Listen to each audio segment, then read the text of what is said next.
প্রশাসনের ভাই আছেন, আমাদের পুলিশ ভাইরা আছেন, ওসি সাহেব আছেন, কষ্ট স্বীকার করে এখানে এসেছেন, আপনাদেরকে ধন্যবাদ।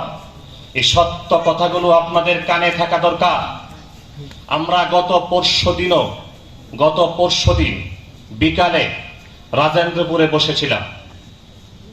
রাজেন্দ্রপুর যখন সেখানে বসলাম 2-4-10 জন, আমাদের এই পার্শ্ববর্তী জনাব মাহবুবুর রহমান সাহেব, যিনি এখানে ইরফান নামে দরবার শরীফ খুলেছেন, এই ভদ্রলোকের 2 জন সন্তান ওখানে উপস্থিত হয়েছিলেন। ওনাদের খেদমতে বিনীতভাবে আমরা আর্জি করেছিলাম যে বাবাজি, তোমরা আমাদের দিনী ভাই, তোমাদের সঙ্গে আমাদের কোনো রক্তের বৈরিতা নেই, তোমাদের ঘরের সাথে আমাদের ঘর নেই, তোমাদের বাড়ির সাথে আমাদের বাড়ি নাই। তোমাদেরকে বিনীতভাবে একটা কথা বোঝাতে চাই, ঈদ আগের দিন যেহেতু হতে পারে না, এটা একেবারে সর্বজন স্বীকৃত সিদ্ধান্ত। অতএব তোমাদেরকে অনুরোধ করি, তোমরা তোমার আব্বুর সাথে বিষয়টা বসে বুঝে বলো, এবং তোমার আব্বুকে এই কথাটা বলো যে কমপক্ষে এই ঈদটা যেন 7 তারিখেই করে। তাহলে আমরা এখানে আজকের অনুষ্ঠান করব না। ঈদের পরবর্তীতে তোমার আব্বার সাথে আমরা ওলামায়ে কেরাম যেখানে যেভাবে যে প্রশাসনিক সহযোগিতা নিয়ে বসতে চাই, আমরা বসতে রাজি আছি ইনশাআল্লাহ। কিন্তু আমি বলেছিলাম যে জনাব মাওলানা মাসুদুর রহমান সাহেব আছেন এখানে রাজেন্দ্রপুরে, যে উনার কাছে সংবাদটা তোমরা পৌঁছে দিও, উনি আমাদের কাছে সংবাদ পৌঁছে দিবেন। মাসুদ ভাই, আপনার কাছে জানতে চাই, কোন প্রকার সংবাদ পৌঁছেছে? এই পর্যন্ত মাসুদ ভাইয়ের কাছে কোনো সংবাদ পৌঁছেনি। আপনারা কি বুঝলেন? ওনারা জানেন কি করতেছে? ওনারা হাঁটতেছে উপর মহলে। গত রাত 11:15টার সময় আমার কাছে ফোন এসেছে আর্মির পক্ষ থেকে। ওনারা সেই আর্মি পদস্থ কর্মকর্তা, বুঝেন, আপনাদের এলাকার মানুষের সঙ্গে সুসম্পর্ক বজায় রাখতে উনি চান না, আপনাদের সাথে ওনার সৌহার্দ্যপূর্ণ সম্পর্ক উনি রাখতে চান না। অথচ ওখান থেকে আমাদের কাছে ফোন আসে মাঝে মধ্যে ঘন ঘন যে হুজুর আপনারা কি করতেছেন, কি করেন। আমি খুব বিনয়ের সাথে আবার প্রশাসনের ঊর্ধ্বতন কর্মকর্তা ভাইদের কাছে একটা কথা জানতে চাই। আজকের এই উপস্থিতিটা কি আপনাদেরকে একটু টনক নড়ে না যে এই 2-4 জন মানুষের জন্য এত বড় একটা দুর্ঘটনা ঘটুক? এটা আপনারা চান নাকি? তাহলে কেন আপনারা ব্যবস্থা গ্রহণ করেন না? কেন ওনাদেরকে আপনারা মানাইতে পারেন না? ওনারা কোত্থেকে এসেছে? হয়তো বলবেন যে এটা তো চাঁদপুর সহ আর অনেক জায়গাতে আছে, সাম্প্রদায়িক সম্প্রীতি বিনষ্ট হয়, অসাম্প্রদায়িকতা আমাদের দেশ, এই জন্যে আপনাদের খেদমতে সাম্প্রদায়িক সম্প্রীতি কাকে বলে এই বুঝটা দেওয়ার এখন সময় নাই। সম্প্রদায় হলো আমাদের সম্প্রদায়, আমরা একটা মুসলিম সম্প্রদায়।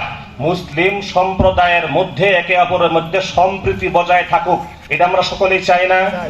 এই যে সম্প্রীতিটা, এটা বিনষ্ট করতেছে কে? আমরা না ওনারা? কারা করতেছে? আমরা বেশি না ওনারা বেশি? খুব স্বাভাবিক কথা। 2-4 জন সরল সহজ মানুষকে বুঝাইয়া সমঝাইয়া উনি একদিন আগে ঈদ করার মাধ্যমে আমাদের এক সুন্দর একটা সমাজের মধ্যে বিভ্রান্ত সৃষ্টি করতে চাচ্ছে। এটা আমাদের দুর্ভাগ্য, আমাদের বদনসিব যে আমরা আমাদের এই সুপ্রশাসনকে বুঝাইতে দুর্বল, অক্ষম। ওনারা বুঝার চেষ্টা করেন না। যে ওনাকে একটু বুঝাই যে জনাব তুমি এটা কি বাদ দিবা, না এই যে বিরাট একটা বিশৃঙ্খলা হচ্ছে এটাই হবে, তুমি কোনটা চাও? এটা করে না, আমাদেরকে এখানে আনতে বাধ্য করে। আচ্ছা, যদি যে আপনারা এখান থেকে বলেছেন, আজকে আপনারা যেমন ভাবে উপস্থিত হয়েছেন, যদি আমরা আগামীকালকে সিদ্ধান্ত আছে এসপি সাহেবের সাথে যাব, বসবো, এসপি সাহেব তলব করেছেন, ওলামায়ে কেরাম সেখানে যাবেন, তো যদি সেখানে যাওয়ার পরে একটা অন্যরকম সিদ্ধান্ত আসলো, প্রশাসন যদি সিদ্ধান্ত দিল যে আমরা জানি না, তখন আপনারা যে কিছুক্ষণ আগে এখান থেকে বক্তব্য দিয়েছে বৃহস্পতিবার দিন রাতের বেলায় এখানে আপনারা অবস্থান করবেন, কাউকে নামাজ পড়তে দিবেন না। আচ্ছা, যদি এটা করেন আর এখানে দুর্ঘটনা করে, তাহলে কি দায়ভার কে নিবে? কে নিবে দায়ভার? কে নিবে দায়ভার? সিম্পল, খুবই সিম্পল কিনা? কেন বুঝেন না? এতগুলো মানুষের সেন্টিমেন্ট কেন আপনারা বোঝার চেষ্টা করেন? আমরা এত দুর্বল হয়ে গেলাম আপনাদের কাছে? একটা সত্য বিষয়, রাষ্ট্রের পক্ষের বিষয়, যদি আপনারা মনে করেন সাম্প্রদায়িক সম্প্রীতি, যেহেতু ব্যাখ্যা এখন দিতে পারলাম না, মানলাম এটা কিছুক্ষণের জন্য মেনে নিলাম, এটা এখানে থাকুক, অন্তত রাষ্ট্রীয় সিদ্ধান্তকে তো উপেক্ষা করা হচ্ছে কিনা বলুন? আপনারা বলবেন চাঁদপুরে, মনে রাখেন সম্মানিত ভাই বেরাদর, গাজীপুরের এই প্রতিবাদের পরে চাঁদপুরেও প্রতিবাদ হবে ইনশাআল্লাহ। সারা দেশের প্রতিবাদের আগুনের ঝড় উঠবে ইনশাআল্লাহ। বলতে পারবেন না আপনার কারণে আপনার যে ভাইরা দীর্ঘদিন যাবৎ নিরাপত্তার সাথে ঈদের আগের দিন ঈদ করতে চাঁদপুরে, তারাও আর করতে পারলো না, তাদেরকেও আপনি করতে দিলেন না, এতটুকু ফায়দা হলো আর কি। আজকের অনুষ্ঠান হতো না, বৃহস্পতিবারের অনুষ্ঠান হবে না।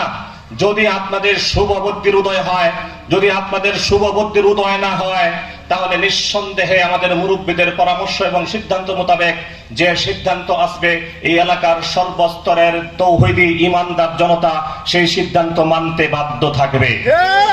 অতএব আপনাদের খেদমতে বিনয়ের সাথে অনুরোধ করছি এবং আর্জি করছি, আপনারা বিষয়টাকে খুব সুন্দরভাবে নেওয়ার চেষ্টা করেন। এবং জনাব মাহবুবুর রহমান সাহেব, আপনার কাছেও আজকের এই মাহফিল থেকে অনুরোধ করছি, আপনি মুসলমানদের সেন্টিমেন্ট বুঝার চেষ্টা করুন। আপনি জ্ঞানী মানুষ, শুনেছি আপনি জ্ঞানী মানুষ, আপনার বহু জ্ঞান আছে। আপনার ছেলেরা গত পরশুদিনও আমাদেরকে বলেছিল, তখন আমিও বলেছিলাম যে তোমার বাবা যেহেতু এত জ্ঞানী, তাহলে তো আমাদের মনে হচ্ছে তোমার বাবা ইসলামিক ফাউন্ডেশনের মতো আরো 2-4টা প্রতিষ্ঠান একত্র করে 2-4টা প্রতিষ্ঠানের মালিক হওয়ার অথবা ডিজিএম হওয়ার যোগ্যতা ছিল। এরকম একটা ছোট্ট পূর্বডুগুরি গ্রামে এসে বিভ্রান্ত করার কি দরকার ছিল? তারা কি বলেন?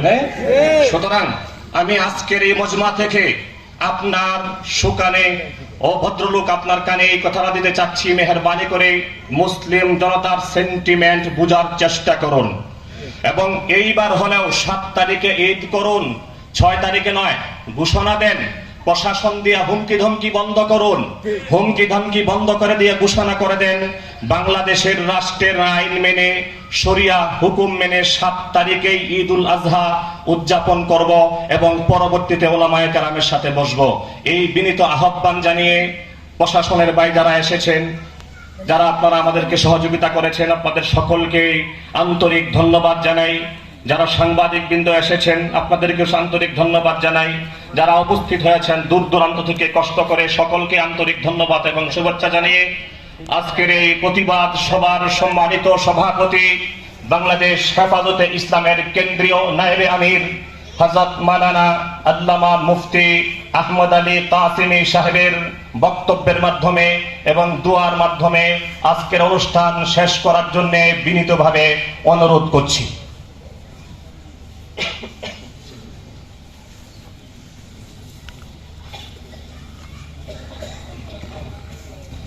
আলহামদুলিল্লাহ ওয়া কাফা ওয়া সালামুন আলা ইবাদিহিল্লাযীনা ইসতাফা। ব্যাপারটা আমাদের কাছে অত্যন্ত পরিষ্কার যে শরীয়তের বিধান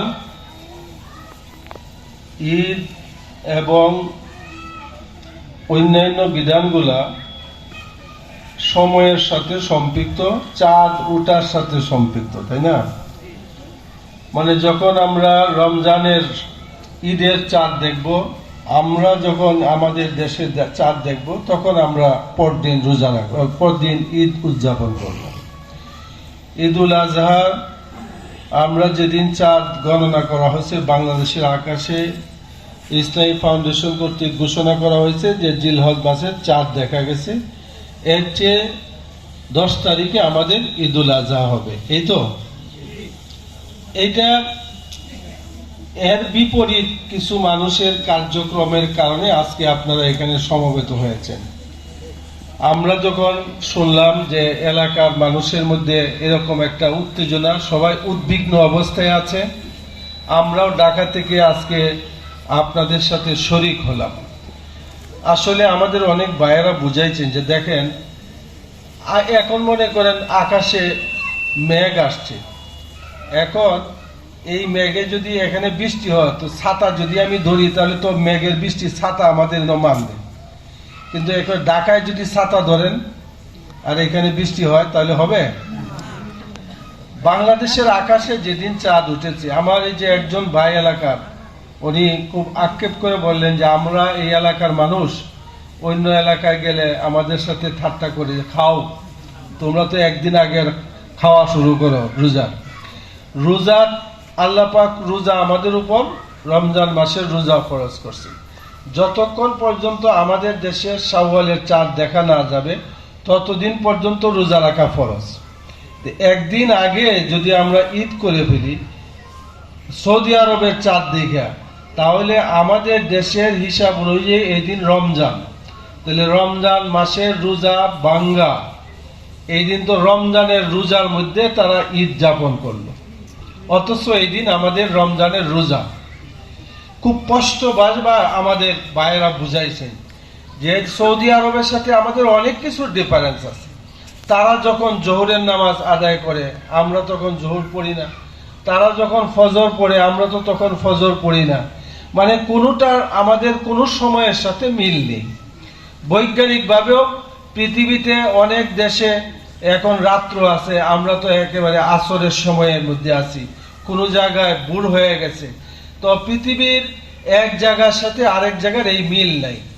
সূর্য একই সময় উদিত হয় না এক দেশে, সব দেশে একই সময় সূর্য উদিত হয় না, অস্তও যায় না। সুতরাং একই সময়ে আমরা রোজা ভঙ্গ করা, মানে সৌদি আরবের চাঁদ দেখছে আমরা মনে করলাম যে আমাদের চাঁদ দেখা হয়ে গেছে, এটা সম্ভব না।